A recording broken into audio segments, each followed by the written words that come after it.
morning, and welcome to our copy trading video. So, for today's video guys, papakita ko sa inyo, or I will help you navigate the platform. Okay, so we are using a trusted broker. So, on this video, we are not promoting this broker, pero dahil, subok na at trusted na natin to because of the magandang features niya, so ito yung ginagamit natin. Okay, so again, this is a offshore broker. Okay, so gladly we have the access and pwede tayong gumamit ng platform na to take advantage and also benefit from it. So bigyan ko lang konting background, no? So 5 years ago, okay, 5 years ago ba? Yeah, 5 years ago, I discovered this platform and naging interesado ako dito, and I started to study and learn the basic trading. So kung ituturo ko ngayon, ito yung sinimulan ko before, so which is the copy trading. Pero right now kasi may sarili na akong trading system, and soon I know na yun din yung magiging parang future nyo dito. Magkaroon kayo ng sarili nyong trading system na kayo na yung mag-trade. Pero right now, para doon sa mga interesado, no, na pumasok sa forex trading, ito muna yung pwede nyong makonsider, no, na pwedeng gawin, which is the copy trading. So kung wala ka pang account, make sure to ask the link, no, nung nag-invite sa inyo or nagtuturo sa inyo or mentor nyo, para makapag-register kayo sa link nila, because iba't ibang tao or iba't ibang leader or IB introducing broker, iba't iba ng features yan, no? Pero kung nasa network namin kayo, so napakaraming benefits na pwede nyong makuha, no? For example, the best trading condition, no? So nasa amin yun, nasa team natin. Alright, so kung naka-register ka na, okay, so all you need to do is to register dun sa broker na yan. So verify nyo yung account nyo, so make sure na fully verified yung account ninyo. Okay, so punta lang kayo dun sa profile. Okay, so pag na-click nyo yung profile nyo, then punta kayo dito sa verification. So make sure na verified lahat yan. Okay, email, mobile phone number, ID. So sa ID kailangan lang natin ng dalawa. Okay, dalawang ID. So isa sa identification, isa sa proof of address. Okay, sa proof of address, pinakamaganda mga ID dito, mga TIN, okay, mga bills na sa inyo nakapangalan, at saka mga driver's license, no? So kung walang-wala talaga, pwede yung cedula. Pero yung cedula kasi yearly, no, kailangan yung i-renew. So pag mag-expire yan, magka-unverify account nyo, so kailangan yung so bakit taon-taon naman tayo kumukuha ng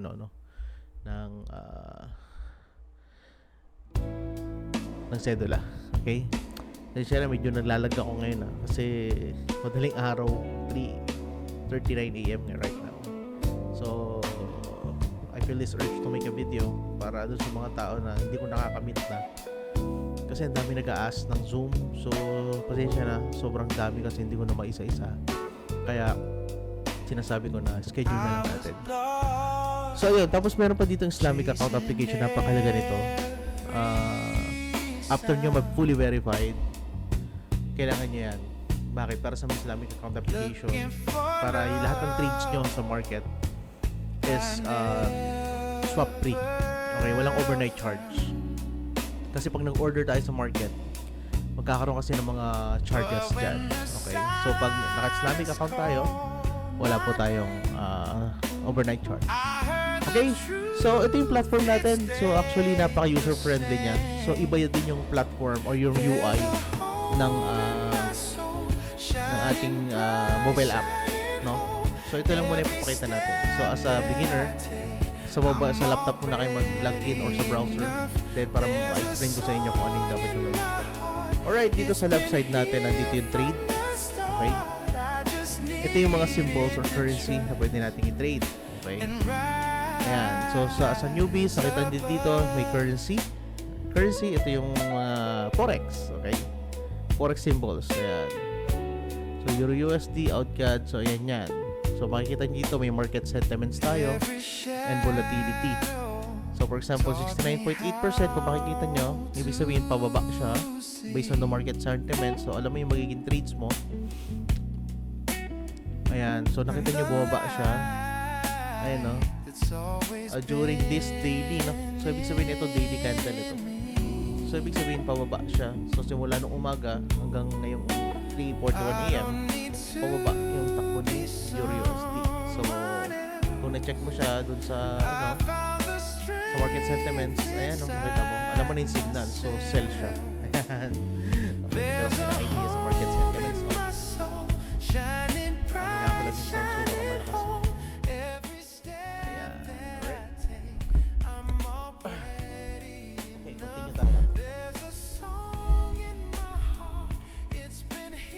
So currency, tas meron din tayong cryptocurrency dito. Ayan. So pwede nyo rin i-trade yan. So kung mapapansin nyo, lahat ng crypto right now is down. Ayan. Ibig sabihin bumagsak siya. 100% sell siya. Ito tulad nito. Tinisilipin natin.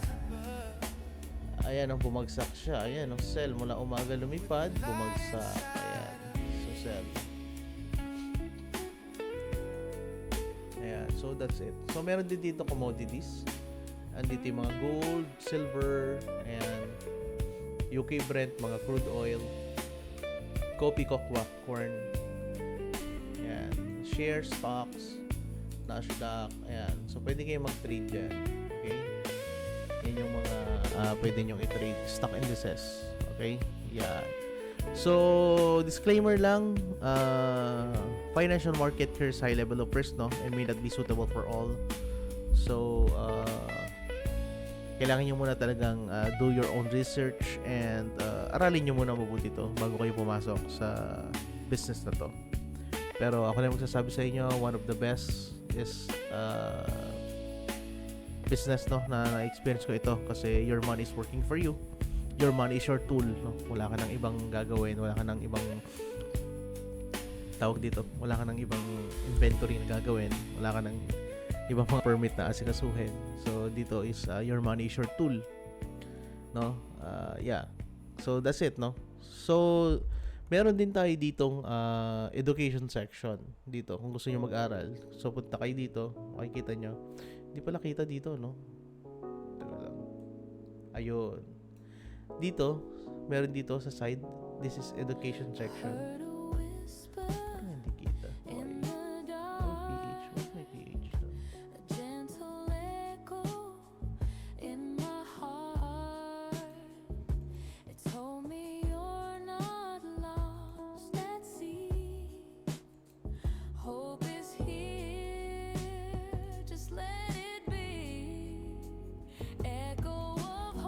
May PH doon. I know, may PH. What happened? Anyway. Dito mayroong ano dito guys, education. Kita ba? Nakita naman ano. Ito yung education. So pag kitinik nyo kasi yung education, makikita nyo dyan yung basic level internet trading platform and forecast. So ito yung mga lesson. So, topic 1, topic 2, topic 3, topic 4. So, with the help of this, pag inaral niyo siya araw-araw, malaking maitutulong nito sa inyo. Okay, so after nyan, for example, kinuha nyo itong Elements of Trading Terminal, meron tayong mga quest, meron tayong video.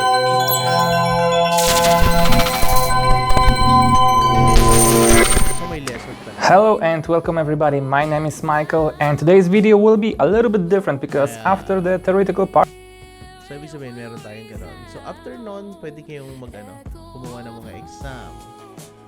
Ayan. So, may mga subjects siya. Basic, 4 subjects, 5 subjects. So, hanggang matapos niya, may test dito. So, you can take the test para matest nyo talaga kung may natutunan kayo. So, after dyan is, magkakaroon na kayo ng basic knowledge. Libre lang po yan. Okay? Ayan. So, ngayon, punta naman tayo sa copy trading. So, sa copy trading guys, ito siya. Ayan. So, makikita nyo. Lagyan natin. Ayan. So, makikita natin. Ayan, meron tayo mga alisin natin itong mga nag-loss. Ito na ipakita natin. Kung makikita nyo guys, meron tayong mga social trading dito. Ito yung pwede nating kopyahin. So, sino-sino ba sila? For example, ito. Ayan. So, paano ba siya nag-work? So, dito makikita natin kung ilang days na yung ranking nila. Okay? So, ibig sabihin, matagal na to. Makikita nyo yung potential profit na pwede nyo kitain ang pera nyo kung nag-invest kayo dito. Okay? Or nag-copy kayo sa kanila. And, ito yung profitability. Ito yung risk. At ito yung mga copying. Okay? So, profitability. For example, nag-invest ka dito ng 100,000. Kung October 2024, kumita siya ng 1.81. So, mababa lang, no, yung kanyang profitability. So, pwede kayong kumita ng 1.81%. So, that's 1,800 pesos. So, yung 100,000 nyo, so dagdagan ng 1,800. So, ayun, yan. Ito, malaki kinita in December, that's 5.59. So, para sa inyo ba malaki na yon? 5%, malaki na yon, di ba? Excuse me lang, ha. Wait lang. Yung aking nababother ako sa aking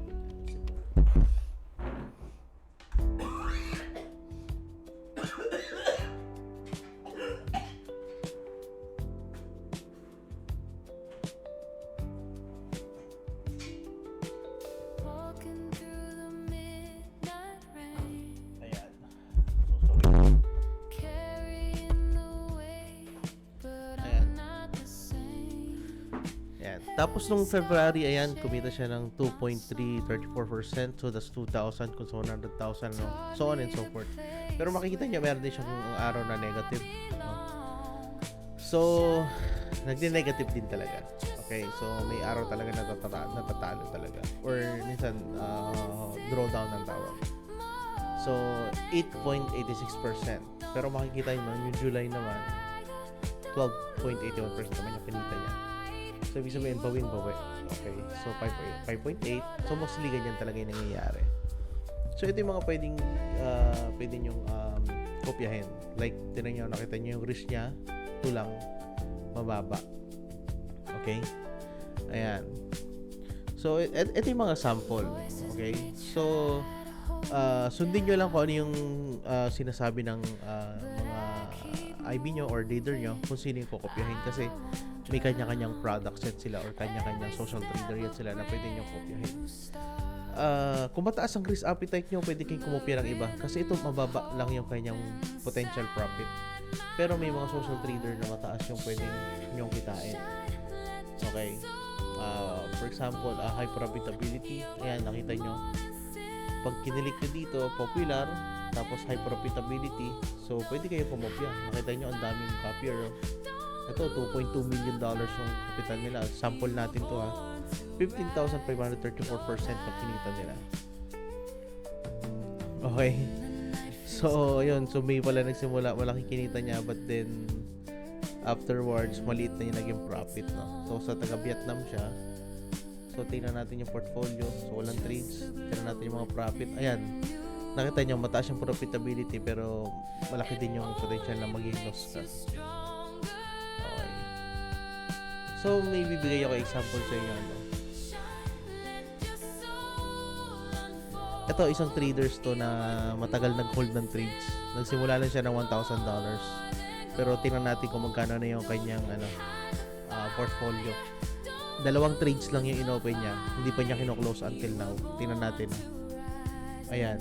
So, nakita nyo, meron siyang trades dito. 2. Ever since, yun lang yung trades niya, 2 lang. Nakita niyo wala siyang no trading history close. Pero sa portfolio niya, ito yung trades niya. So, isang trades niya is $288,998 na yung entry. Hindi pa niya kino-close. So, titingnan natin yung information. Inopen niya yung price ng gold 1,754 pa lang. Pero yung current price right now is 30,632. Doble. O triple, doble na yung presyo. Yung profit niya sa isang entry is 288,000, almost 30, tama ba? Ilang million? 15 million isa? Tama ba? 15 million na to, no? So 30 million na yan, 2 entry niya. Imagine guys, nagsimula lang to ng $1,000, $2,000 actually. So 2 lots, 2 entry lang yan, pero life-changing opportunity, no? Ito na yung kinita niya. So, yan yung potential talaga. Basta magkaroon ka ng tamang entry, tamang strategy. Yan na yung pwede yung potential. Okay. So, paano ba tayo magka-copy? Okay. So, for example, search nyo si Born to Trade. Ayan. So, si Born to Trade, ayan, nakita nyo, ang laki ng nilipad. Okay, so 2% na siya. So, 2%, okay, 9 days. Ang laki na nun. Imagine 2% ng $800. That's 2.55%. Malaki na yon. So, ibig sabihin kung sasabay ka dito, kikita ka talaga. Okay? Ayan. So, maganda yung system niya. Based on my observation, maganda yung entry niya. Ayan. So, minimum to copy daw 300. Okay. So, paano ba natin siya kukopyahin? So, punta ka lang dito sa profitability chart niya. Then, nakikita nyo dito sa right side, meron ditong copy. So, kung may capital ka na $300, so $1,000, input mo lang dyan. Okay. For example, $1,000. Yan. Input mo lang dyan, then copy settings in proportion to my fund. And then, click nyo lang yung copy. Okay. Okay, sample na natin. Okay. Okay, deposit lang tayo. Okay, deposit tayo ng 10,000. Ayan. Ayan, so 10,000. Ayan, so meron na tayong pera. 10,000. So ngayon magka-copy tayo. Balik tayo sa copy trades. Then, click natin si Born to Trade. Okay, yung profitability chart. Then, kopyahin natin siya ng $1,000. Okay? So, yeah. Ayan, in proportion to my fund, tulad ng settings natin. And, select mo lang yung copy. Okay. So, once na nakopy na natin siya, ayan, nakita nyo, success. Nakita nyo dito sa baba, 9,000 na lang. Okay, 9,000 na lang. Asset use, 1,000. Kasi nakakopy na tayo. Makikita natin sa portfolio, nakakopy na tayo dyan. Ayan. So, dyan, ma-observe natin yung kanyang performance. Kung kikita ba talaga tayo. Okay? So, isa pa. Try natin isa pa. So, meron pa akong isang pinakopya. Pwede niyang kopyahin. Si Bix Trader. Sa si Bixen, pwede rin. Pero malaki ang ano nito. Minimum. Kung check natin, minimum niya is $2,000. So, try natin. Profitability. Kopyahin natin siya ng $2,000. $2,000, okay? Ayan. So, okay na yan. Assist na yan. Okay, so makapapansin nyo, 7,000 na lang yung capital natin. Kasi nagamit na natin yung 3,000. So, kakopya pa tayo ng iba pang social traders. CCBix 75. Ayan. PH. Ayan. So, ito, kopyahin din natin to ng 1,000. So, para ma-observe natin yung naging performance niya. Magiging performance nila. Okay? Ayan. So, right now, asset use natin is 4,000. Meron pa tayong 6,000 dito. So, bakit ba tayo kumakopya na maraming social trader? So, as long as marami kang capital, you can diversify your portfolio. So, sa investment nga, di ba? Do not put your egg in one basket. Ayan. So, dapat naka-diversify talaga yan. So, at least, kung yung isa nag-draw down, yung isa naman nagpa-profit, so, naghihilahan lang sila. Kasi pag sa isang traders lang yung kinapi mo, pag natalo yan, talo ka na lahat. Okay? Talo ka na.